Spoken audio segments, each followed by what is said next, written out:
de neutraliser les agresseurs qui se trouvent à l'extérieur des cellules. Or, l'organisme peut également être infecté par des virus, comme le virus de la grippe.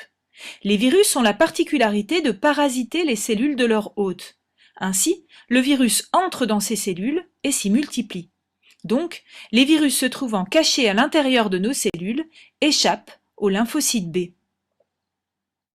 Mais comment le système immunitaire peut-il détruire ces cellules infectées? Eh bien, tout commence lors de la réaction inflammatoire. Souvenez-vous, les cellules sentinelles ont été les premières en contact avec l'antigène. Elles ont alors sécrété des médiateurs chimiques de l'inflammation. Puis, elles ont phagocyté l'agresseur. La phagocytose correspond à l'absorption, puis à la digestion de l'élément étranger. Eh bien, une partie des molécules issues de la digestion des éléments pathogènes s'associe avec des récepteurs membranaires appelés CMH pour complexe majeur d'histocompatibilité. Les phagocytes deviennent alors des cellules présentatrices de fragments de molécules étrangères, c'est-à-dire d'antigènes. Vous allez voir que cette présentation d'antigènes va préparer le déclenchement de l'immunité adaptative. En effet, les cellules présentatrices d'antigènes vont se déplacer vers les ganglions lymphatiques où résident les lymphocytes T8. Elles vont alors leur présenter l'antigène de l'agresseur. On trouve sur les lymphocytes T8 des récepteurs T spécifiques. Regardez ici, on voit en orange 3 récepteurs T différents. Un ensemble de lymphocytes T8 qui possèdent tous le même type de récepteur T s'appelle un clone. Il existe des millions de clones différents capables de reconnaître en principe tous les antigènes que les cellules présentatrices d'antigènes pourront leur amener. Ce sont donc les lymphocytes T8 spécifiques de l'agresseur qui vont être sélectionnés par les cellules présentatrices de l'antigène.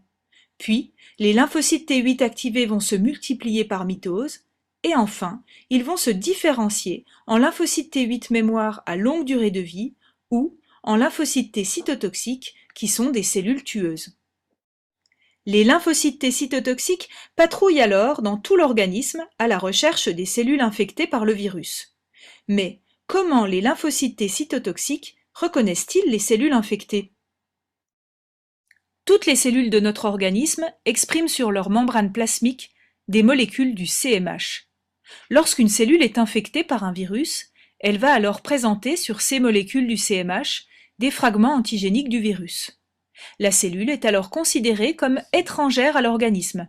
C'est donc devenu une cellule cible. Les lymphocytes T cytotoxiques vont alors pouvoir reconnaître ces cellules infectées grâce à leur récepteur T spécifique à l'antigène. Ils vont se fixer sur ces cellules cibles, puis, suite à ce contact, le lymphocyte T cytotoxique libère une substance chimique qui perfore la membrane de la cellule cible. Ainsi, la cellule infectée par le virus est détruite. Enfin, les débris cellulaires seront phagocytés par les macrophages. Vous voyez donc que les LT8 sont capables de défendre l'organisme contre des éléments étrangers se trouvant à l'intérieur des cellules. Il s'agit donc de la réponse immunitaire adaptative à médiation cellulaire.